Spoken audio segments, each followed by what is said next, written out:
I know, this video is long overdue. Between me moving, starting a new job, and spring semester for school being in full effect and everything else in between, gaming has definitely taken a back seat. I mean, I've been writing content here and there, but actually sitting down to record and edit a video has been challenging to say the least. But besides that, River City Girls 2 has been out for about 2 months and I have been slacking big time. So before we jump into this backlog, I wanted to dive into the series with a quick playthrough of the first game. So with that being said, welcome back to the Revisit series and let's get into it.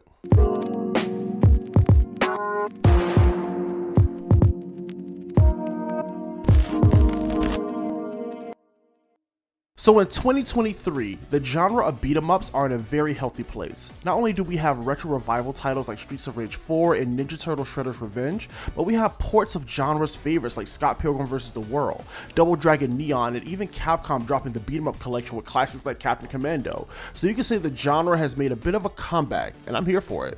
So, River City Girls. I admittedly knew nothing about Kiyoko and Masako prior to the release of this game, and I never played any of the games they made appearances in or connected to. Now, last year, River City Girls 0 came out, which was an updated port of the Super Famicom game, which came out in '94, and the girls made their first appearance.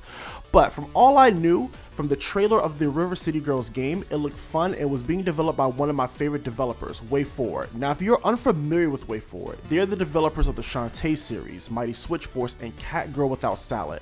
All games that I looked at on this channel at some point. But WayForward made some great titles, and they're responsible for a ton of licensed games as well, with DuckTales Remastered being one of my personal favorites. So like I stated, River City Girls features two of our main protagonists, Kiyoko and Masako, on a quest to rescue their boyfriends who seemingly got kidnapped. This takes our girls all over the city, fighting all sorts of foes and villains to find their love interests. Now, without giving too much away, the plot, I would say the story is pretty simple, and is more of the adventure than the story surrounding it. The best way I can describe this, maybe like a Saturday morning cartoon or an episode of an anime, but maybe that's what the developers were going for. Now, with the game lacks in story, it makes up with big time in gameplay. This game is one of the best modern beat-em-ups I played personally. I love it. Now, the majority of my time I played as Kiyoko, but I did use Masako a little bit during my post-game run. Both characters play differently, so depending on your playstyle, you will gravitate towards each of the girls. Kiyoko, I felt, was a bit faster and more agile than Masako. She doesn't hit nearly as hard, but her attacks are fun to use, and she's pretty easy to kind of pick up and play as. Masako, on the other hand, she's a heavier character and hits like a tank. She also has some pretty sick combos as well, so that's a plus. The game starts off at a high school, and then you fight your way around River City. The locales are nothing out of the ordinary. You have your midtowns, your downtowns, and also your beach areas, malls, and construction sites, and more. The game is rocking a high quality 16-bit look, and the sprite work is simply incredible. Very good job here. I'm also playing the PS5 version, so there's little to no load times, controller feedback, and a smooth 60 frames per second. Couldn't ask for more. The highlight of this game are two main things. One, the music. Man, this entire soundtrack is simply amazing, and also the boss fights. The boss fights are what really makes the game for me.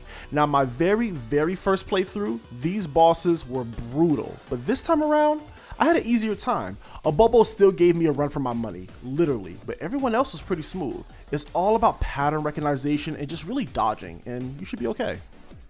River City Girls also offers an RPG touch with a leveling system, stat buffing, and added movesets. The more you fight, the stronger you become.